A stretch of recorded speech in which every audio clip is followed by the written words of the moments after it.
Hello students, welcome to our third year class of optimisation technique. अभी अपन revision वाला काम कर रहे हैं, तो अभी मैंने इसमें एक चैप्टर सेलेक्ट करा है जो है डुअलिटी। तो डुअलिटी चैप्टर सेलेक्ट करने के पीछे कारण ये था कि इसमें जो है कुछ कंसेप्ट्स ऐसे हैं जो जब क्लास चली थी अपनी तो उस समय थोड़ा बच्चों को प्रॉब्लम आई थी। तो उसके हिसाब से मैंने कुछ कुछ इसकी डेफिनेशंस और कुछ स्पेशल एम्फेसाइज किया है उन चीज़ों को जहाँ पर अनसिमेट्रिकल डुअल प्रॉब्लम के बारे में भी प्रॉब्लम आई थी कि एग्जैक्टली है क्या वो अनसिमेट्रिकल। तो मैंने एक्सप्लेन किया था क्लास में भी, पर फिर भी कुछ बच्चों की क्वेरीज आई थी कि अनसिमेट्रिकल थोड़ा और एक्सप्लेन करें, तो वो भी लूँगा मैं इस चैप्टर में। और कुछ मैं जो है इसके अंदर दूसरी चीज़ें भी, जैसे अपने कुछ एग्जांपल्स अलग से और लेंगे इसमें अपन। तो अपन स्टार्ट करते हैं डुअलिटी। पहले तो इंट्रोडक्शन दो जगह से मैंने लिया है कि एक तो every linear programming problem is associated with another linear programming problem called the dual of the problem. तो क्या बात है कि हर एक कोई भी लीनियर प्रोग्रामिंग प्रॉब्लम अगर आपके पास है तो वो एसोसिएट होगी उसके साथ एक प्रॉब्लम और जो उसकी डुअल प्रॉब्लम होगी। तो जो ओरिजिनल प्रॉब्लम आपको मिली हुई है उसको आप नाम दे देंगे प्राइमल, और जो उससे एसोसिएटेड उसके साथ ऑलरेडी लगी हुई है पर दिख नहीं रही है उस प्रॉब्लम को अपन नाम देंगे क्या, डुअल प्रॉब्लम। तो एक तो ये वाली चीज़ हो गई कि पहली प्रॉब्लम जो गिवन है उसको नाम देंगे प्राइमल, नाम देना है बस और कुछ नहीं है, प्राइमल। और उससे जो एसोसिएटेड प्रॉब्लम अपन डिराइव करेंगे या आगे जो पढ़ेंगे अपन तो उसको देखेंगे अपन क्या होती है, तो उसको नाम देंगे डुअल प्रॉब्लम। फिर कहता है the optimal solution of either problem reveals information concerning the optimal solution of the other. तो अगर अपन जो है एक प्रॉब्लम जो अपने को पहली प्रॉब्लम दे रखी है जिसको अपन नाम दे रहे हैं डुअल प्रॉब्लम, उसका अगर अपन सॉल्यूशन निकाल पाते हैं तो वो सॉल्यूशन काफ़ी कुछ अपने को रिवील करता है, यानी बता देता है किसके बारे में, optimal solution of the other. Optimal solution other, other की बात क्या है, अदर का मतलब डुअल प्रॉब्लम। तो अगर अपन किसी प्रॉब्लम का जो प्राइमल प्रॉब्लम है उसका ऑप्टिमल सॉल्यूशन ज्ञात कर लेते हैं तो वो काफ़ी कुछ रिवील कर देता है किसके बारे में, उसके डुअल प्रॉब्लम के सॉल्यूशन के बारे में भी रिवील कर देता है। ठीक है। तो if the optimal solution of either problem primal और dual is known then the optimal solution of the other is also available.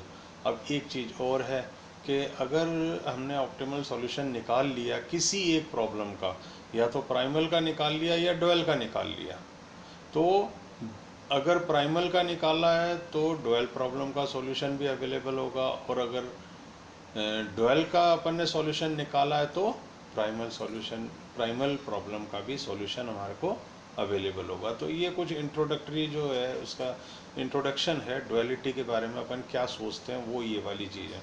फिर एक और कंसेप्ट आगे थोड़ी सी और डेफिनेशन है उसके बारे में भी अपन बात कर लेते हैं इसमें कि वो क्या है। तो वो चीज़ ये है कि ये भी एक तरीके का इंट्रोडक्शन ही है, पर थोड़ा सा और इसको मैं एलेबरेट करना चाह रहा था, इसलिए मैंने दो बातें दो जगह से लेकर के आपके सामने करी हैं कि रैखिक प्रोग्रामिंग समस्याओं से संबंधित जटिल समस्याओं को हल करने में द्वैतता प्रिंसिपल। अब ये चीज़ है, अगर आपके पास एक छोटा सा नोट आ जाए 3 नंबर का कि भाई डुअलिटी पे कोई नोट लिखो आप या डुअलिटी के बारे में बताओ, तो उस समय जो है ये दोनों चीज़ें मिला करके आपके लिए बेनिफिशियल रहेंगी लिखने के हिसाब से। तो ये क्या है कि रैखिक प्रोग्रामिंग समस्याओं से संबंधित जटिल समस्याओं को हल करने में द्वैतता सिद्धांत बहुत ही उपयोगी एवं आवश्यक है। जटिल समस्याएं, कई ऐसी प्रॉब्लम होती हैं जो कॉम्प्लेक्स प्रॉब्लम्स होती हैं किसकी, लीनियर प्रोग्रामिंग की, उनको सॉल्व करने में डुअलिटी जो है एक टूल की तरह काम करता है। ठीक है। तो क्या है, प्रत्येक रैखिक प्रोग्रामिंग समस्या सदैव एक अन्य रैखिक प्रोग्रामिंग समस्या से संबंधित रहती है जिसे डुअल प्रॉब्लम कहते हैं। ये हमने ऊपर भी देख लिया कि एक प्राइमल प्रॉब्लम थी उससे एक डुअल प्रॉब्लम हमेशा एसोसिएटेड रहती है जिसको उसको डुअल प्रॉब्लम कहा जाता है। और जो पहली समस्या होती है आद्य समस्या उसको कहते हैं या प्राइमल सॉल्यूशन कहते, प्राइमल प्रॉब्लम कहते हैं। ये दोनों समस्याएं एक दूसरे से व्युत्पन्न की जा सकती हैं। ये खास बात आ गई इसके अंदर कि अगर आपको प्राइमल प्रॉब्लम पता है तो आप उसकी डुअल प्रॉब्लम निकाल सकते हो, और अगर आपको डुअल प्रॉब्लम पता है तो आप प्राइमल प्रॉब्लम के ऊपर जा सकते हो।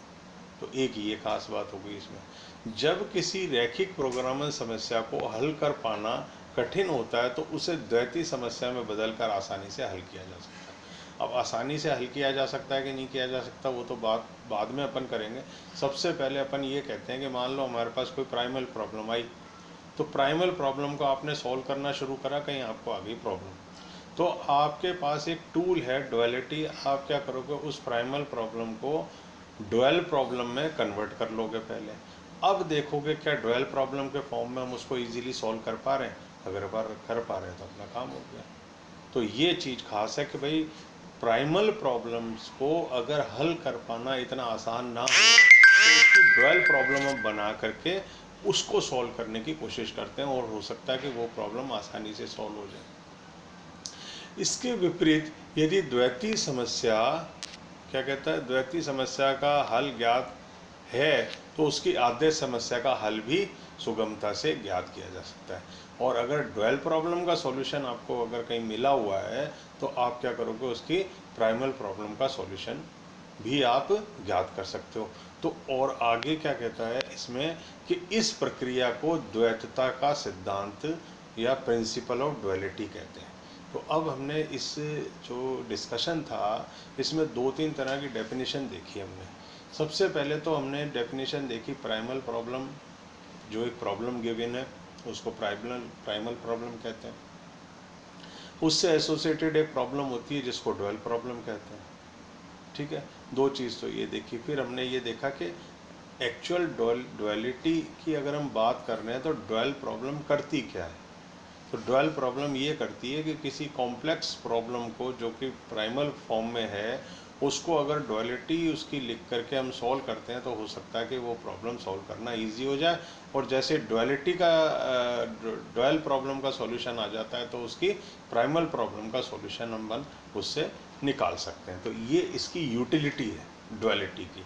मतलब ये अपन कहना चाहें ना कि भाई इसमें क्या खास बात हुई है कि डुअलिटी क्यों निकाल रहे हैं, क्या किस तरह हमारे लिए बेनिफिशियल है। डुअलिटी एक टूल है जो कॉम्प्लेक्स या थोड़ी मुश्किल प्राइमल प्रॉब्लम को सॉल्व करने के लिए काम में लेते हैं।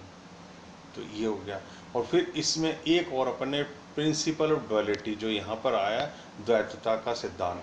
तो द्वैतता का सिद्धांत क्या है कि अगर हमारे पास जो है डुअल प्रॉब्लम का हल ज्ञात है तो उसकी आद्य समस्या का हल भी सुगमता से ज्ञात किया जा सकता है। ये सारा का सारा आ जाता है किसमें, द्वैतता के सिद्धांत में।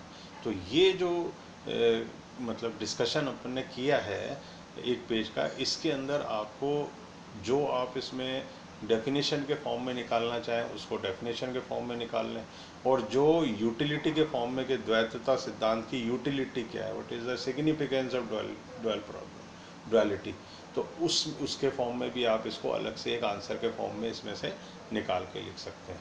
और अगर डुअलिटी की डेफिनेशन आ जाती है, प्रिंसिपल ऑफ डुअलिटी आ जाती है, तो ये आपके पास यहाँ पर लिखा हुआ है। तो ये एक खास बात है जो मेरे को आपको बतानी थी डुअलिटी के बारे में। इसके बाद अपन जो है क्लास में अपन ने डिस्कस करा था कि symmetrical and unsymmetrical dual problems. तो अगले लेक्चर में जो है, अगले वीडियो में अपन बात करेंगे किसकी, symmetrical problem and unsymmetrical problem.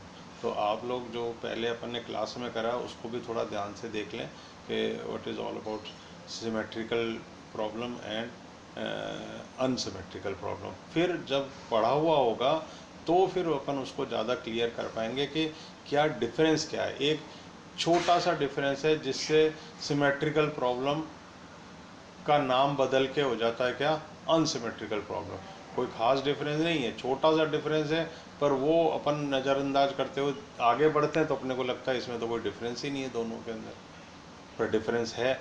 उसको अपन जो है अगले अपने लेक्चर में जो है इलेबोरेट करेंगे। Okay, thanks.